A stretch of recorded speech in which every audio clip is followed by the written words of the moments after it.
Marcus, and welcome to part 2 of your O-Level Survival Guide. If you haven't checked part 1, where I talk about subject combination, please do check it out. I'll link it in the description box below.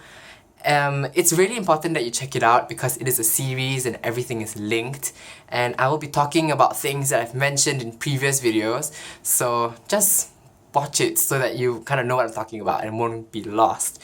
So today we're going to be talking about pacing your studying. Now, what I'm actually going to talk about is kind of like how you should study and how you should plan your studying throughout your Sec 3 and 4 life. And if you're already in Sec 4 panicking, don't worry, it's okay, I've got you covered. Now let's begin.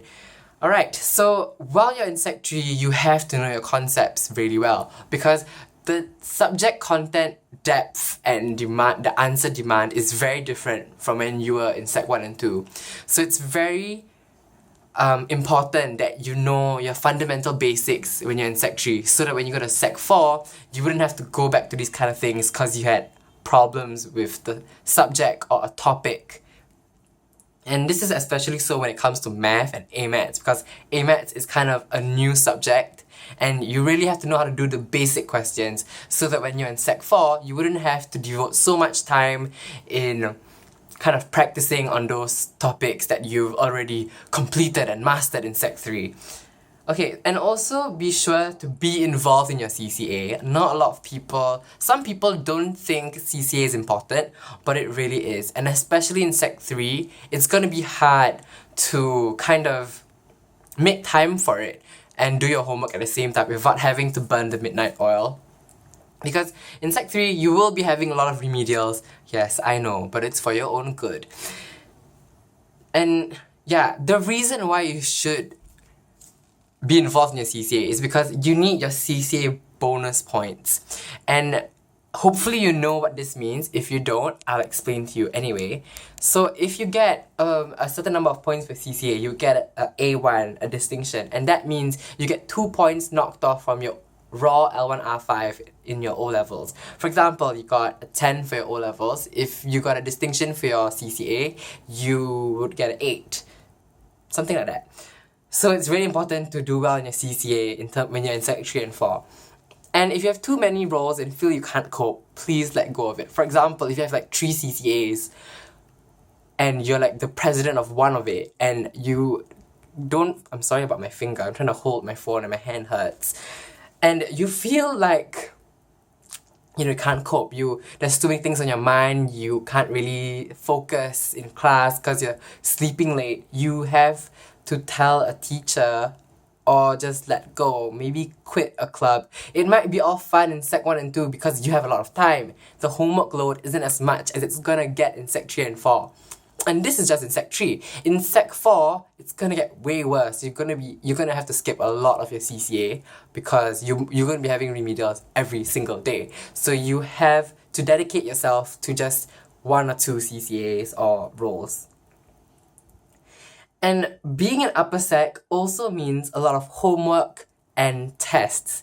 Now, in terms of tests, they happen almost every single week or every 2 or 3 days.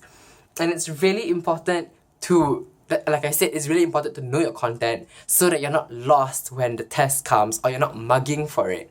Because they'll only probably let you know about the test maybe a week before, and you wouldn't have a lot of time to prepare as to your exams where you would be notified maybe 1 or 2 months in advance. And when it comes to the holidays, I know a lot of you are like partying and like scolding your teachers for like, why are you giving me homework? It's a holiday. And you probably be like, a definition of the holiday means rest. I know, but you have to understand that the teachers can't really finish a lot in the time they are given, and not to mention the time it takes for you to kind of settle down and go through class and go through questions. And so during the holidays, please finish your homework as soon as possible, or you can pace. Like for example, on Monday, I'll do my math homework, on Tuesday, I'll do my science homework. And it's also important to use the holidays to maximize and utilize your holidays to revise. Now, in terms of social studies and geography and history, they're very content heavy. It's important to just read it frequently. Always go through your content heavy subjects. Know your content well so you wouldn't be mugging for exams, because as you read through it frequently, you kind of get used to it. So whenever a test comes, you just have to read it and like, oh, okay, I know this by heart, kind of. And so that's a tip I would give you, because it's really good to just read through your geography or history textbook so that you know your content. And when you know your content, you can use every single test as a benchmark, because a lot of people kind of just mug the night before for a test. So when they get the results, they're kind of like, oh, okay, it's okay, I didn't really study, so it's fine. But it's not, because if you think about it, you have to do well for every single test, because they'll help your mid-year or final year grade. And if you want to like direct school admission, you want to go through direct school admission to any school, they'll be looking at your results first, and you have to impress them that way. So take my advice and know your content, and take each test as a benchmark to know where you stand. Ask your teachers for help. Now, during the December holidays, please brush up on your weaker subjects, especially like maths. Like maths, take time to kind of do practice, and probably by December, a lot of Sec 3 students will be like, should I drop A maths because I'm not really good at it? Try and give yourself time during the December holidays to kind of catch up, do a lot of exercise, work through it, because you have the time during the December holidays. It'll go through really fast unless you plan it well. And then maybe take like a test or something. Ask a teacher for help on whether you should take A-Maths or not after you've improved. Please put in the effort, because A-Maths is going to help you if you're good in maths, especially. Okay, and in your first semester of Sec 4, you'll be finishing your syllabus, and you have to know that the last few topics that your teachers are going to be teaching you hold a higher weightage in your examinations. Like, for example, in A-Maths, you have integration and differentiation. That, against everything you've learned in Sec 3, holds a really, really high weightage. So it's really important to know the things you learn in Sec 4, especially like the science topics as well, because they'll be way harder than anything you've ever known, and you'll be like, what? How did science get this way? Like, since when? I didn't sign up for like rocket science. So you have to concentrate in the first semester of Sec 4, and by the first semester of Sec 4, you would have already I think it's called step down from your CCA. You would stop being involved in your CCA so that you can focus. Please focus. Don't be dreaming about your CCA, because a lot of people are very attached to their CCA, and I understand you, but why don't you get good results and like make your CCA proud? You get what I'm saying? You really have to focus around this time in Sec 4. Your Sec 4, it's the year of your O-levels. And if you're watching this YouTube video, you're kind of procrastinating, but it's okay, you're watching my video, so it's fine. And I'm sorry about my finger, like really, I'm gonna fix it. Okay. And so you really have to ask your teachers any questions if you have any doubts straight away. Or if you're a little shy, you can always ask them after class or meet them after school. Always make time to do extra work. Like, make it a point to always do like maybe an extra paper a day, or you buy a workbook and make it a point. Make some time for it. After you're done with your homework, just study a bit. And ask your teachers, and you can ask your teachers for this extra work.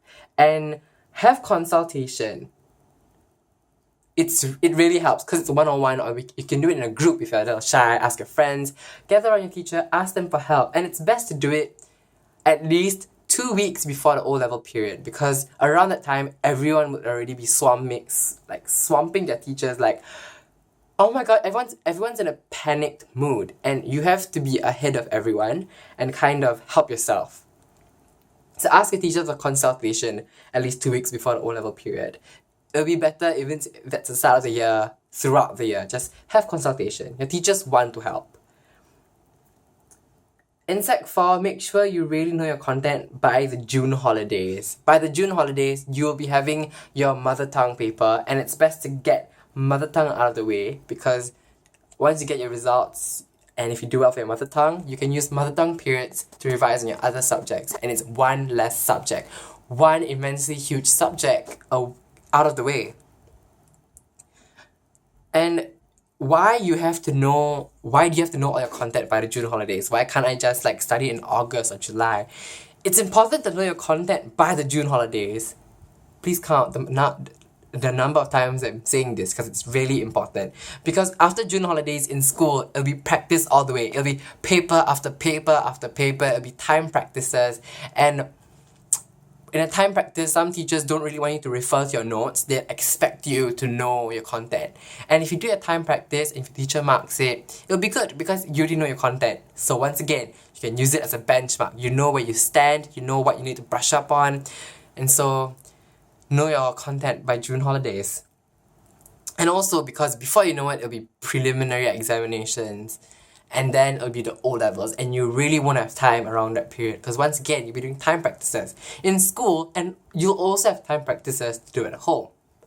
And count the number of subjects you have, and each subject gives you homework. You really won't have time to study. So take it from me and study during the June holidays or before. And in Sec 3, know your content so that in Sec 4, you wouldn't have to revise your Sec 3 content.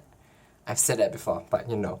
And when it comes to the preliminary results, don't be too complacent or let your prelim results get you down. Okay, especially don't get too complacent. For example, you've always been failing A-Maths and suddenly you got an A1. You're like, yes, A1 is out of the way, I'm gonna ace it during O-levels. The thing is, you never know what's gonna come for O-levels. Your year might suddenly be super hard. And you really shouldn't be complacent. Just because you're good at a subject, that doesn't mean you shouldn't study it. You should put in equal work. But you have to put extra work for those weaker subjects. You don't have a lot of time before your O-levels begins. And don't let your prelim results let you down, because let me tell you a secret. Alright, that's my stuff at the back. Let me tell you a secret. Most schools set their prelim examinations way harder than their O-level papers from past years that they have seen, because they want to kind of push the students to be better than the O-level standard. So please don't let your preliminary examination results, that's a mouthful, to get you down, and work hard, and I wish you all the best studying for your O-levels. Bye!